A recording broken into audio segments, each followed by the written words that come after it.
Hello, friends. Welcome to day 2 of 30 Days of Mental Skills. I'm Larry McGuire. This is humanperformance.ie. And yesterday I introduced you to this program, this little 30-day program, where I get into some detail on psychological skills, those skills that are fundamental to achievement, success, and of course, well being, not only in sport and in business and so on and work, but also in general life, broader life, relationships, and so on. Simply living well, uh, engaged in meaningful, purposeful work and play. These skills allow us engage with others, achieve good things, ordinary things, daily wins, uh, things as simple as achieving a positive result with a hobby, like learning how to, I don't know, mold clay or grow vegetables or build a business. It doesn't matter. Psychological skills are at the foundation of human success and wellness and so on. And over the next 30 days, I'm talking about those things. Today, in particular, I wanted to talk to you about the mental skill that lies at the center of this framework, and it is mindset. Let me bring up the framework actually as well, just so you can see at least how it looks in terms of the framework. So as you can see here, it lies at the middle, at the center of this idea. Okay, I've derived this model, this framework, from the work of Dr. Jack Lessig, sports psychologist, performance psychologist from the US, eminent and influential figure in the world of performance and so on. But the ideas are not his own per se, and certainly not mine. They exist along a range of research topics, and we'll get into that over the next 30 days. As I said, today I'm focused on mindset, and in particular the work of Carol Dweck. You've probably heard of Carol Dweck. You've probably heard of the idea of mindsets. It's our approach to the world. You're either in simple terms, you either possess a fixed mindset in terms of what you believe you're capable of, or you possess a growth-oriented mindset. Now, it's not simply one or the other. It's more accurate to say it exists, this growth-fixed idea exists along a continuum. The degree to which you believe you're capable of learning and growing and developing new skills and so on is reflected on this continuum. And there's various ways to measure it, but we're not going to get into that today. What I'm just going to talk to you about is the concept of growth versus fixed mindset. So those with a fixed oriented mindset, who have a tendency towards fixed mindset, believe that skills, abilities, talents, personality, and so on are largely fixed. You're born with your lot and that's it. So you're skilled and you're either good or you're not so good. And there might be some degree of kind of variation in that. You might be able to change it a little bit, but by and large, you've got your lot, and that's what you're stuck with. Growth-oriented mindset is the idea that it doesn't matter how you did today with this thing, with this learning this new skill or whatever, you can learn more tomorrow. That this particular failure, if you want to call it that, is an opportunity to grow and develop, and that you're not born with a fixed degree of ability, of intelligence, of personality, and so on. All of these things are changeable. They are malleable. And that's reflected in the research. In intelligence, for example, it's well recognized that although you are born with a particular genetic packet or propensity towards certain degrees of intelligence, or however you want to measure intelligence, if indeed that's possible at all, that's a whole other question. But let's say we are able to measure intelligence and say definitely what that is. Your genetics has a large degree of influence over that. However, your environment has an equal amount of influence. So you can take two individuals with arguably the same degree of intelligence at 2 or 3 years of age or 5 years of age, put them in different environments, and they will produce different outputs. And so that's fair to say of all of us.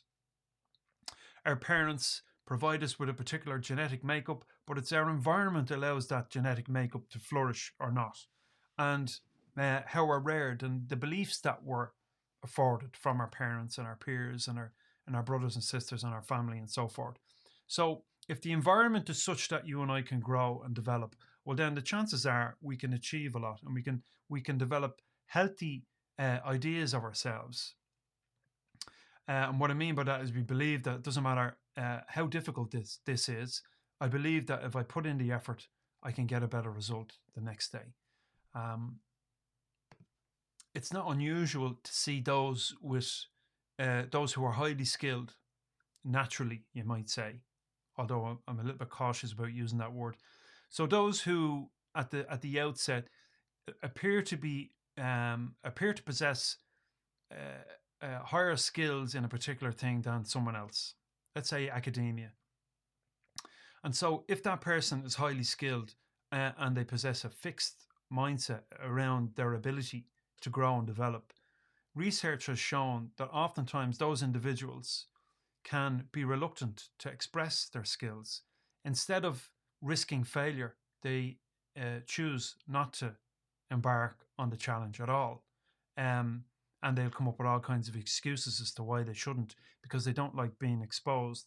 So your level of skill in a particular thing, let's say academic intelligence, academic ability, is not correlated with your degree of growth or fixed mindset, if that makes sense. So in other words, a kid who perhaps is not so academically gifted from the outset can oftentimes, with effort and time and nurturing and the right environment, produce better results than the kid who is arguably more intelligent academically from the outset. This is seen in sport, it's seen in education, it's seen in business, it's seen in the workplace. Everywhere human beings engage in challenging behavior and so on, we can see this phenomenon play out.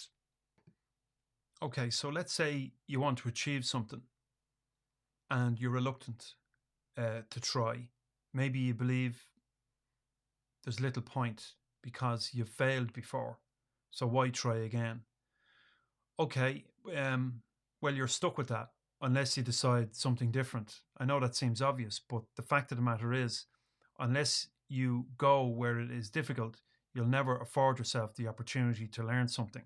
So, failure, in my view, is temporary. It only becomes permanent when we stop trying. And so, there's something we can do about that. If you want to earn that master's degree or that PhD, or you want to make the team, or you want to be successful in business and you're reluctant to do so, you're not necessarily stuck there. Um, you do perhaps need to build some resilience in yourself. You do have to generate the courage enough to try, although it can be difficult. I've been there myself. I know what it feels like to have failed and failed again and failed again. But I see us having no option if we are to live and be successful and to live a meaningful and purposeful life, than to go again. And oftentimes we need someone with us in that process. It can help to be part of a group, to receive some peer support. Peer support or social support in psychology is recognized as a significant influence over success academically, in business, and so on. That's why if you're trying to build a business for yourself, for example, being a part of a business group of like-minded people, of entrepreneurs, can help you achieve what you want to achieve and go where you want to go, because they oftentimes been there and they can provide you with that support.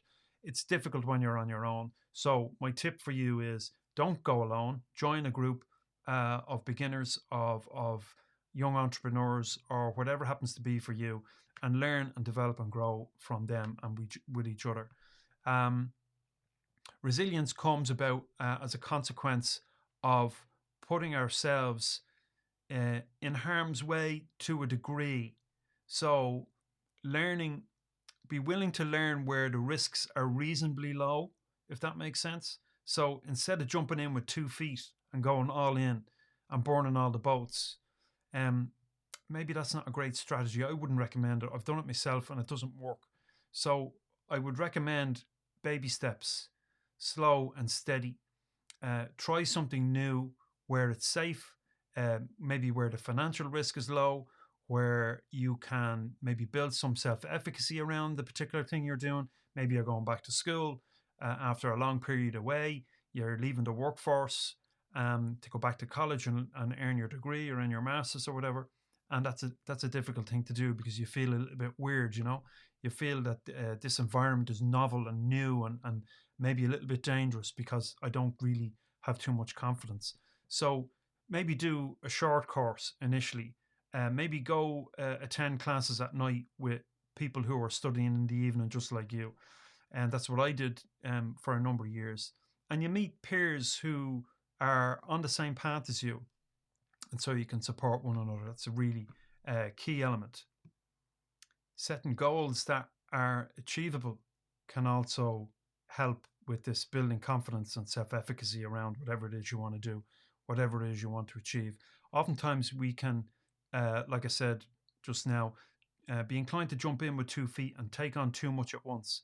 And it's not too hard to fail when we take on too much. So when we set goals, which I'll get to in the next couple of sessions, we need to do it in a particular way that, first of all, they're aligned with our values. It's a really important step.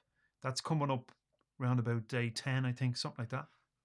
So make sure you stay tuned to find out more about how to set value-based goals. So setting goals are really important, doing it in such a way as that you can achieve in baby steps, not jumping in with 2 feet, finding peer support. The other skills that I'm going to teach you over the course of the next 30 days include visualization, self-talk, stress management and anxiety management. All these things matter and contribute towards developing the mindset you need to achieve what you want to achieve. Although I'm talking about these things like they're discrete components, they're really not. They're all intertwined, they overlap, they're interrelated. So when you take into account all that we'll cover over the next 29 days or so, and they all contribute towards each other in an equal fashion. So it's like a network, a complex network of ideas that contribute towards your sense of being in the world and so on. So I'm going to leave it there for today. Thanks for watching. Today I was speaking about mindset. I'm going to continue on this topic tomorrow and indeed the next day because there are other components to it that I think are important that you know. In the meantime, if you want to read about these psychological skills, you can do that here. Human Performance Study, 9 mental skills. If you search for 9 mental skills in Google, you'll find it. You should find it as well. And there's something else I want to show you. What was it? Oh, yeah. It's all leading towards this essential mental skills. It's this program that I'm currently developing. And all of these components are a part of this course where I get into the material at a lot deeper a level. And more about that in time. But for now, I want to thank you for watching. Make sure to tune in tomorrow. I'm going to be talking about locus of control and optimism and pessimism and the role that they play in the formation of our mindset around success. Okay, I think that's me for now. Thanks for watching. See you tomorrow.